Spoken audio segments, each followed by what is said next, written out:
Conflict, anger, and bitterness attracts attention also. It's unfortunate. I really, really dislike it. But negativeness and conflict and anger and bitterness, you will always get somebody to read your stuff.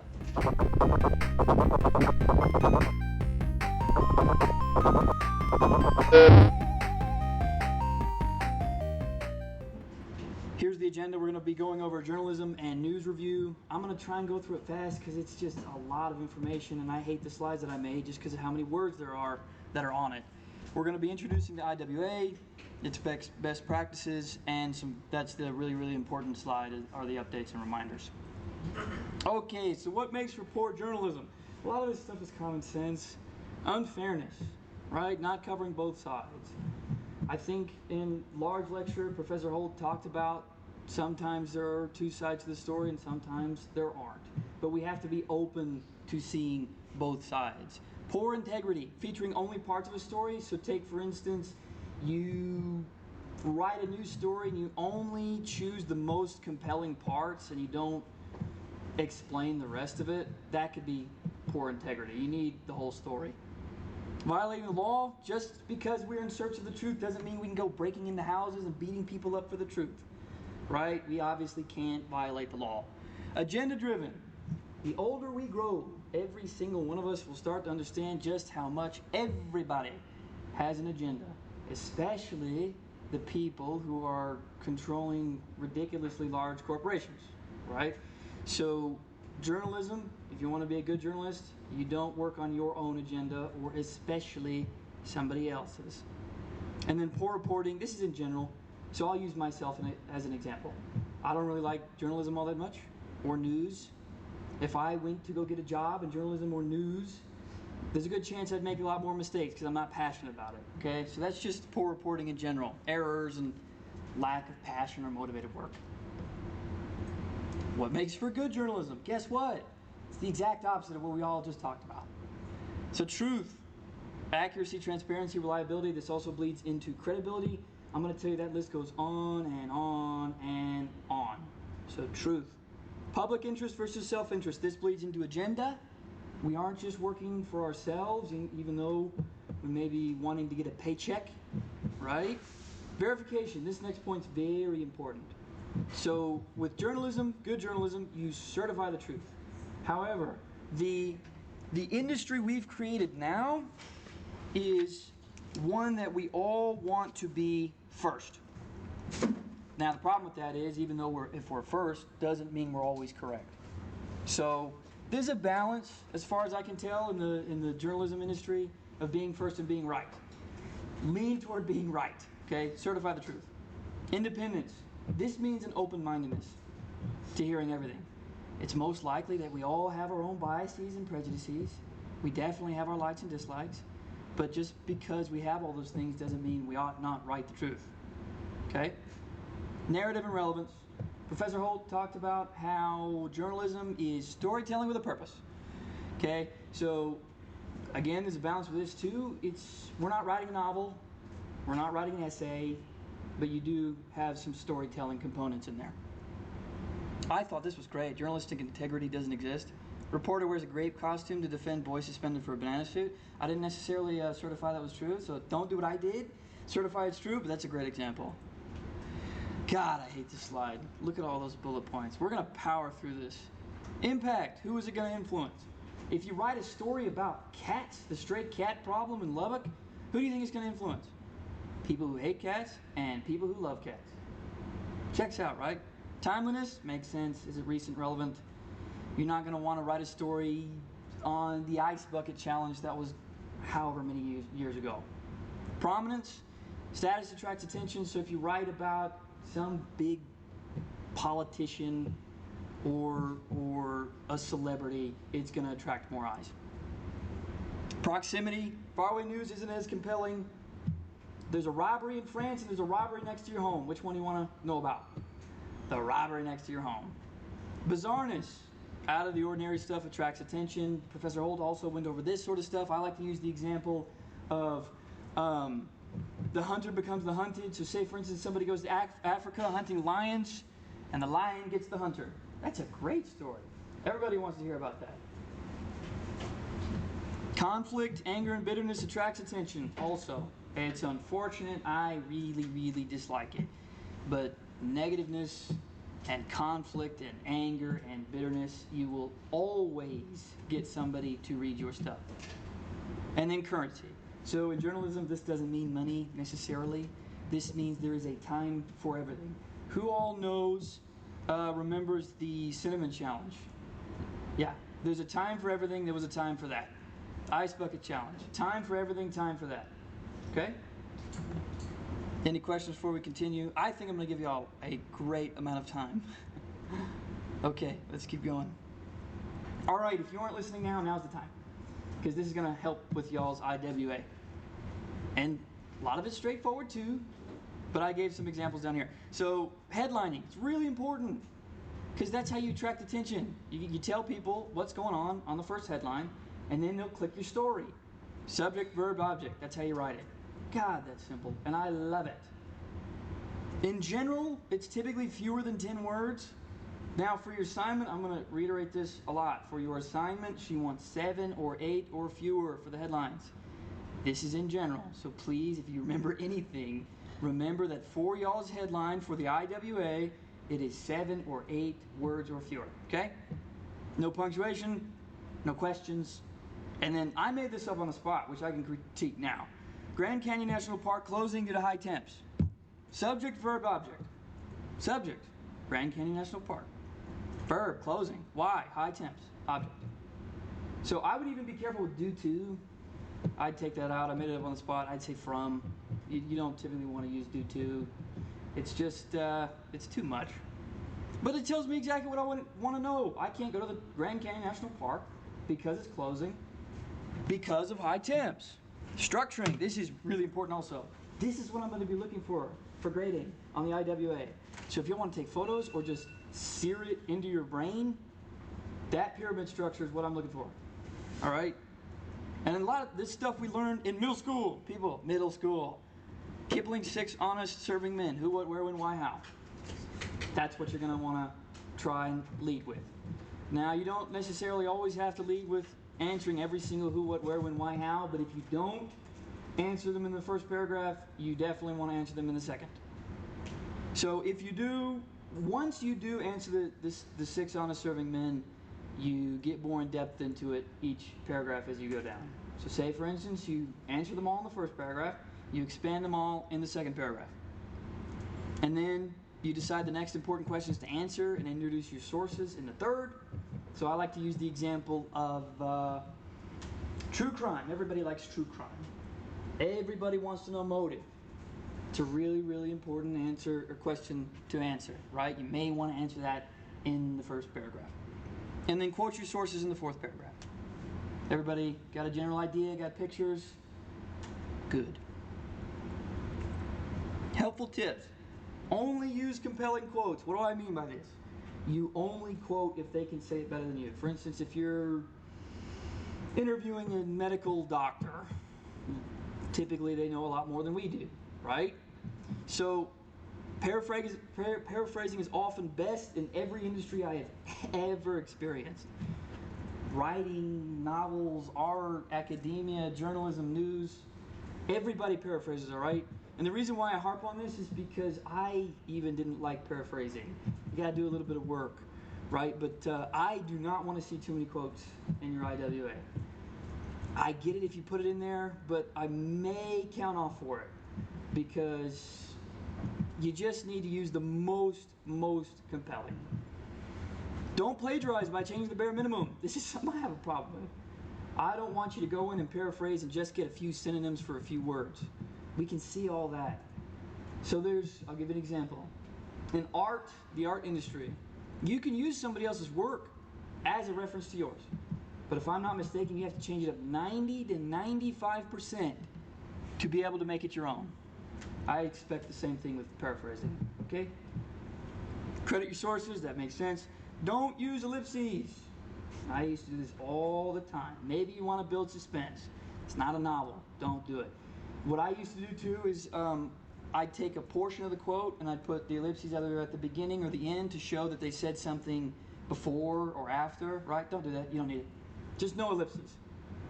Be direct with your quotes. This just means be straightforward with them. If there's a quote that, what's up? Might be a dumb question, but what's an ellipsis? Oh, it's dot, dot, dot, period, period, period. Yeah, not dumb. I do not believe in dumb questions at all. So, being straightforward with your quotes is like, don't take a quote at the 5-minute mark and the 20-minute mark and put them together. Just use one from one piece, okay? Any questions? That was a good question. Okay, let's keep going. All right. Let's actually get into the info writing assignment. Here's what we're going to be doing. Here's the task. Compose a hard news story of 500 to 600 words about a topic of your choice. Topic has to be approved by me. I'm pretty sure I went through all of y'all's. Did I approve? Raise y'all's hands if I approved. Yeah, okay. Last class, I wasn't able to get through them all. So that has to be approved. 500 to 600 words may sound like a lot to y'all, but I guarantee you, once you start writing, it's not. It's not. No events. Like I said, I approved all y'all's. But if you have a change of heart, just make sure there are no events like concerts, farmers markets, football games, stuff like that. Interviews must be recorded with a recorder or a phone. There's a room on this level that you can check out recorders. That's being really professional. I would just use my phone. Now, it's worthy to note, if you are doing a phone call interview, a lot of times the voice memos on the phone will not pick up the phone call. So what I suggest, I learned that the hard way, by the way. So what I suggest is if you have a phone call interview, you get another phone or a computer or a recorder and just triple check that you're recording. Don't use the voice memos unless it's an in-person interview. Now, these aren't required for submission, but if anything comes up, it's just as much a backbone for y'all as it is for me. So if questions arise, it's insurance. Okay? It's insurance for both of us. 4 sources are required.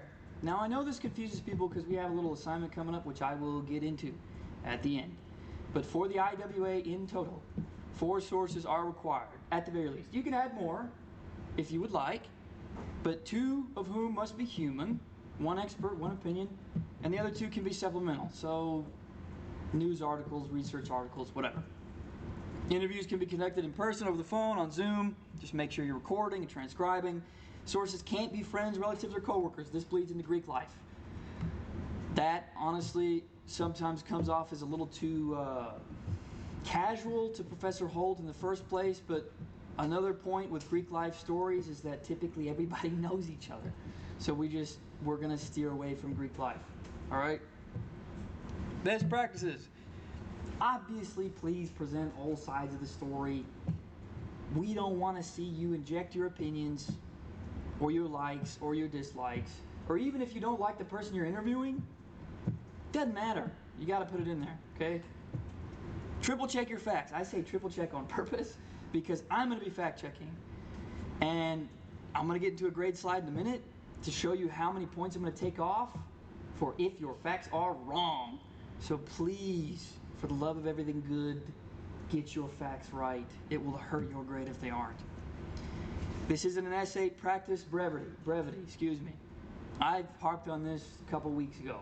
We want the shortest, sweetest, most simple sentences. Typically, they are the best.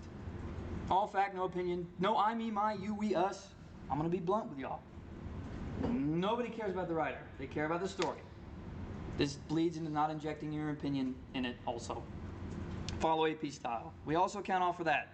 We encourage you to get an AP style book, but they update every year and it costs money, so you can just look this stuff up online. Okay, I already told you I'm looking for the inverted pyramid structure. That's good. Tone. I almost think I'm going to be harping on tone every single PowerPoint we do. So just especially for this assignment, do not be casual at all. Use of sources, who you use, especially who your expert is. Opinion, not so much. You can get anybody on an opinion. But expert source, we need somebody who's got some credibility. GSP AP style accuracy. Makes sense. Any questions? All right. Grading. Here we go. Misspelled names. This happens a little bit more often than you might think. Look at that, 20 points automatically. You just put one letter and the wrong name, I am counting off 20 points. That's insane, right? Same with facts. You can double check a fact and you can double check a name, right? Good. AP style errors, 5 points per occurrence. Okay, this is underlined for a reason. We forget this all the time. Word count must be included in the IWA. So in y'all's attribution page, I want it included. Please don't forget, because I'm just going to count off points for it anyway. And remember, it's 500 to 600 words. Any questions? Is this going to be on Blackboard, this presentation? Yes. Now, the majority of the information is going to be on there, like this. But I've changed it over time because we've made some interesting mistakes. But yes, it will be on Blackboard. This is due, I believe, October. Now I don't want to get it wrong. I'm going to double check on Blackboard. Okay, attribution and source page. There's a reason why I don't call it works cited. And I think that's just like journalistic stuff in general. I'm fairly certain they're synonymous. But if I were y'all, I would not title it works cited. I would title it attribution and or source page, just to cover your own tracks. So it's on a separate sheet to your main document, including the websites, articles, and human sources used. Include the name of the article and the URL. The URL is for the print news. What's up? So we need a separate document for Word? Not a separate document, just a separate sheet. Okay, Yep, separate page. Yep. Let's see. You also want to include the title of whomever you're interviewing. Okay, if they're an MD, put that. And then here's some examples: sources, newspapers, magazines, academic journals, and then it gets even more specific. New York Times, Washington Post, Wall Street Journal. Those are what you use for the URL. Here's an example. I love it. This is on Blackboard, but since it's here, if you want to take a photo, take a photo. It's pretty straightforward. I like this at the bottom, name, the title.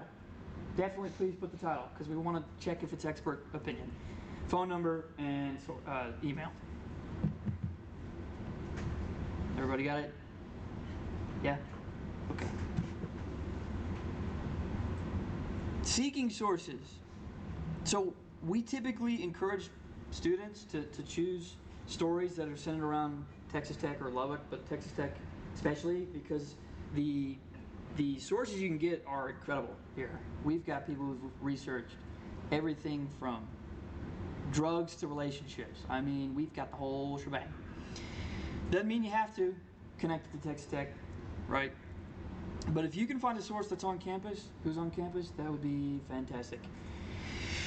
Use other news stories as references. Yeah, just go online and look up topics that are similar to yours. Look at their style, look at their tone, but especially look at who they interviewed.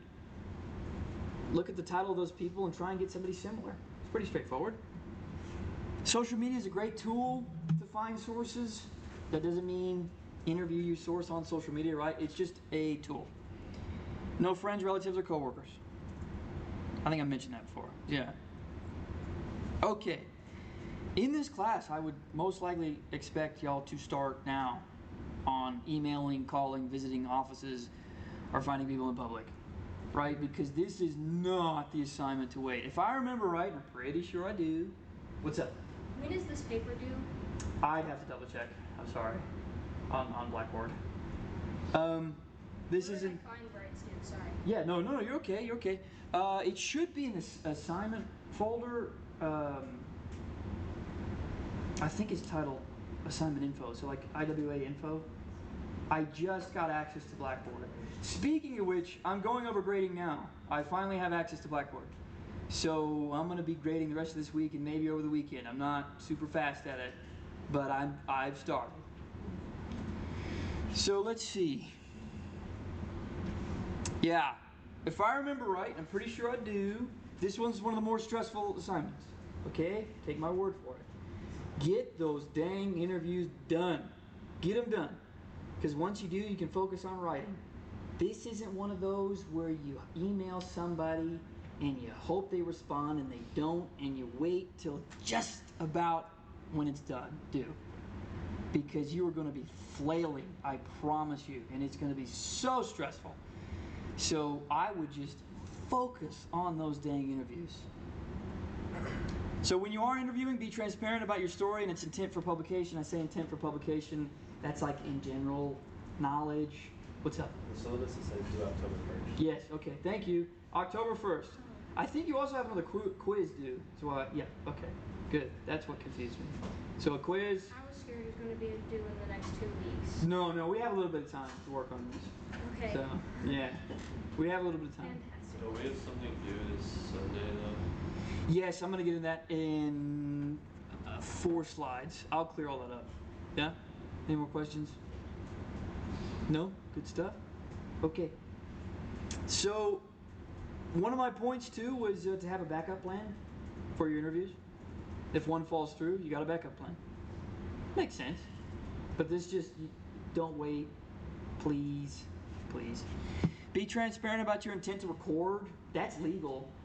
Now, we aren't necessarily publishing, but that's legal. I mean, we see it all the time in movies, for instance, right? Hey, this is on the record, off the record. Yeah, you have to tell somebody that you were recording them, especially if you want to write it down. So if I were y'all, once you're interviewing, you say, hey, I need to record this for an assignment. Other people are going to see it. For instance, me and Professor Holt. Okay? Briefly explain what your story is about. Now, I'm not necessarily saying don't take no for an answer, but if you go to somebody who you want to be your interviewee and they say no, don't just walk out. Ask if they can send you to anybody, and be brief about it, right? This is also one of those assignments why I'm harping on not waiting the last minute, is because we are not just working on our time alone anymore. We are working on other people's time, so we have to be ridiculously respectful of that, all right? Any questions? Nope? Okay. This is such a cheesy slide. In person, great for interviewing. Phone call, video call, great. Just make sure you're recording. Emails, not so great. We aren't gonna accept stuff like that. So don't email somebody and say, hey, could you respond to this? That's not enough for an interview. Don't send your questions to them beforehand. It's not a podcast. They're not gonna have time to prepare. You want the most genuine interaction you can get. Okay? And that includes not preparing. Them, not preparing. I'm not a morning person. Interviewing 2. Be punctual. Golly, that makes sense. Be punctual. I don't know if y'all have ever set something up like this before, but if you have and then you're late, you're late to your own interview, it's bad. Don't do that. Take notes and record. So I don't even like writing on a notepad. Guess what I did? I brought a notepad and I started writing on it. Okay? Now, you're going to be transcribing this stuff later, but what I like to do if I'm interviewing somebody, try and answer the 6 honest serving men. Don't necessarily multitask, because then you might not be listening. But just start to think about how you can answer those questions during the interview. Give them the opportunity to add to your story. I mean this straightforwardly. At the end of your interview, just hold out the microphone. Would you like to add anything else to the story? That, and use open-ended questions. Don't use closed-ended unless it's super specific, but just steer toward open-ended questions so they can elaborate. Especially if they're an expert opinion, we want to know what they have to say. And then transcribe your interview. I made this PowerPoint before Professor Holt could give me that example, but I guarantee you can go on Google and just type in free transcribing software. Any questions? Nope. Dang, we are powering through it. Okay, good stuff. Seeking information. Library is a fantastic resource. They've got decades and decades and decades worth of information. And there's just a search bar on the library website. All you got to do is go and type in your topic, make sure the topic is relevant, and the information they're giving you is relevant, and then just cherry pick what you like. So there's a good way to get some supplemental sources is the library. Courthouse, city records, and legal documents, all that stuff, that is going above and beyond. Now, since I used to work at a law firm, everybody does have an archival process.